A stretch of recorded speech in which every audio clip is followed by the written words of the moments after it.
Welcome back to another episode of TVGP's We Roguelike at the show. We play every roguelike in history. I'm your host, Boston. Joining me as always is Moonpeer.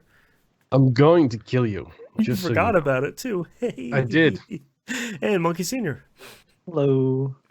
In the interest of playing every roguelike in history, we're playing the first one. Rogue One, as we are calling it. Son of a... I forgot Boston. you said that like 5 minutes ago.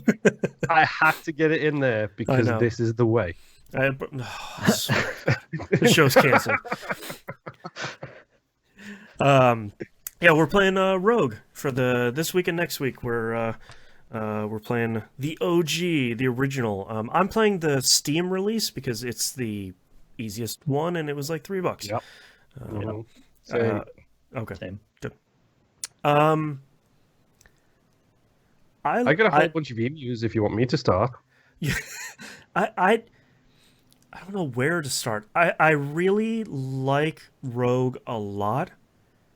It is, at the beginning, nearly incomprehensible. Yes. Mm-hmm.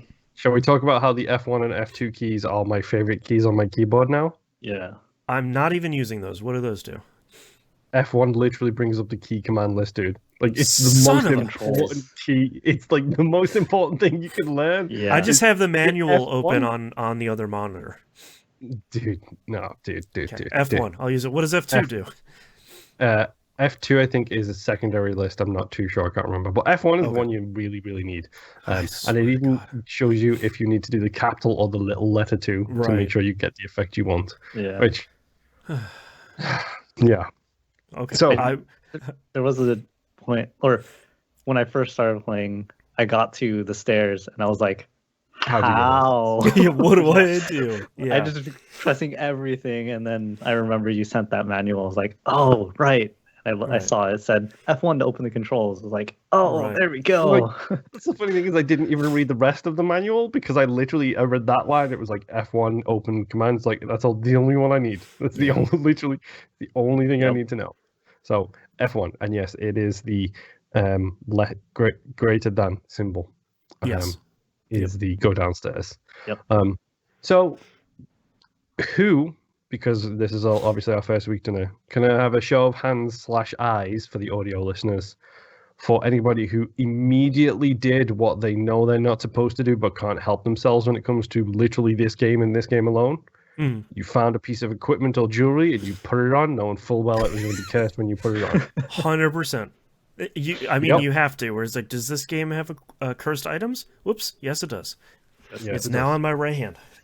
It's on. Yep, same here. Monkey, I'm guessing you did the same thing. Yeah. So, what was our curse of choice? Mine was the first one I did was a curse of blindness, so I couldn't see anything in any of the rooms for the rest of the run. Okay. I got that from a potion one time, but I don't remember what my first one was. I think it was like minus armor or something. Mm-hmm. Mine was the teleportation one. Oh no. Which, let me tell you, when you get to floor like 15, Mm-hmm. and you have a ring of teleportation, and it's a big U shape, the map. Like you start in the top left, and the exit's in the bottom left, and you have to do a whole U shape around the map. And every 25 steps you take, it teleports you to a random place on the map. Oh no. And enemies don't stop spawning. That's one. Guess what killed me? It was trying to get to that exit over and over and over and over and over and over again, getting closer to it. I was 2 squares away in one instance, and they teleported me to the start room again. I was like, ah. My favorite part of Isaac, where it's like, I just need to get in this room. Nope. Nope. Attempt 5. Nope. Oh man. Yeah, I've got one really interesting note here for the end, but my first run ended on floor 11, which is great because it only has like 14 or 15 floors. You get the thing and then you go back up. I died because I fainted from lack of food and a centaur killed me. I was like, okay. And I was like, all right, now I feel, after that first run, I feel pretty good. Like, I feel better about how to kind of manage this entire game. Obviously, since it's a I was going to call it roguelike. Since it's a rogue, I'm going to get boned by something as we go through. My second run, I've done a whole bunch of runs because I really enjoy this. My second run ended on floor 7 because I got into a room with a slime, but the slime was all the way across the room from me, and it wasn't a super big room. It split itself to the point where there was too many slimes to kill, because that happened to me. Yes, I got overrun by slimes, and I couldn't run away because it had filled up the room around me. So I have 9 slimes hitting me all at the same time. I was like, okay, cool. That makes sense. Yep. Yeah. I've had that one too. Yeah. I've had a room filled with like 10 different enemies, and like I stepped into the room, I saw that, I was like, well, I'm running away. That's one of my favorite things about like these traditional rogue games is those treasure rooms where it's like, look at all this stuff. There's also 10 dragons. It's like, oh god. Yeah.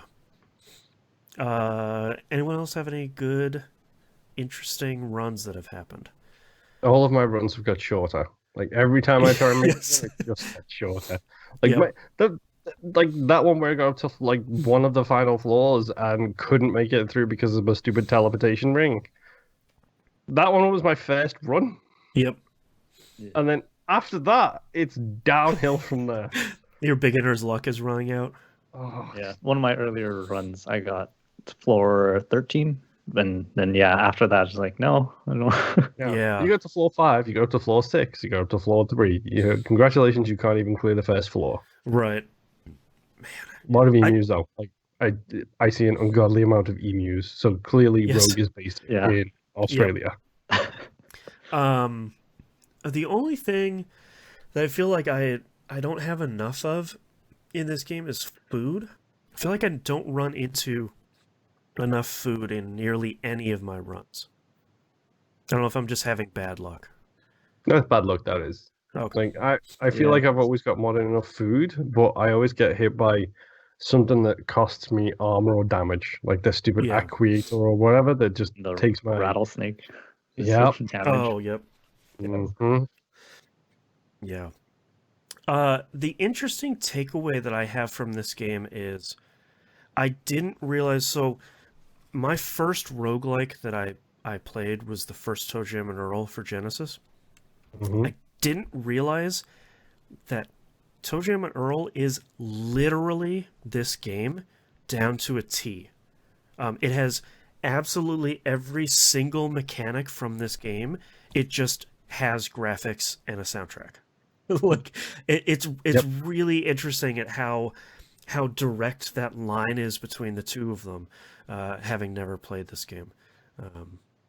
I thought that was really, and the only weird thing too is I feel like even for more traditional roguelikes that you see today, I feel like you don't really see enemies in hallways like you do in this game. And the first time I ran into an enemy in like a hallway between rooms, I was like, what are you doing in here? You can't just be in a hallway. This is a safe spot. Yep. So I don't think that's a negative. It's just sort of like, oh, okay, yeah. I feel like that's maybe one of the things we've dropped from roguelikes since then. It happens in the what is that? The Pokemon one, the Mystery Dungeon series. Yeah. Oh, okay. Yeah, I haven't played happens a any lot of those. in those. Interesting. Yeah, I've heard those are all really good. I really like them. Yeah.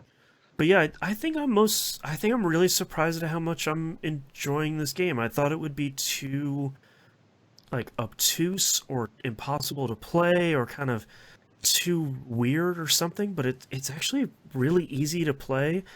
It'll be easier now with the F1 key. Yep. But I'm Which, fun fact, by the way, it actually says in the F1 things that F9 is established as the any key. So anytime anyone makes that joke, now you have an answer. Perfect. There you go. I think I'm really surprised at how much I'm enjoying this. I played it a lot more than I was expecting to, and I'm having a blast. Yeah, like it. Back in my day, it reminds me of the simpler times when video games were a ball and a cup. Back when we were playing MUDs at the library. Like, it feels good to have basically a complete breakdown to the concepts of what a game is, and be able to play it. Like, And it's not got stamina. Well, technically, it kind of does, but it doesn't have a stamina bar and a health bar and 15 other meters that you need to take Yep. care of and timing and everything else. It's just like, yo, dude, this is random. Have fun. Yep. Mhm. Yeah, it's really It's interesting. really good. I will say I wish there were like sound effects, like just like Yeah. at least just like a bleep or something every Yeah. time. I don't know. When you hit like something or defeat an something. enemy, Yeah. it just goes bleep. I Yeah. I have noticed that there's only one time it seems to make sound, and that's anytime I step on a trap, my headphones pop. Oh, interesting. Like, Yeah, and 'cause it's not this even was- like a proper sound. It's just like a little like your headphone crackle, but it's every Right. time I step on a trap without fail. Yeah, yeah. It's interesting because I think this was out before motherboards had speakers on them too.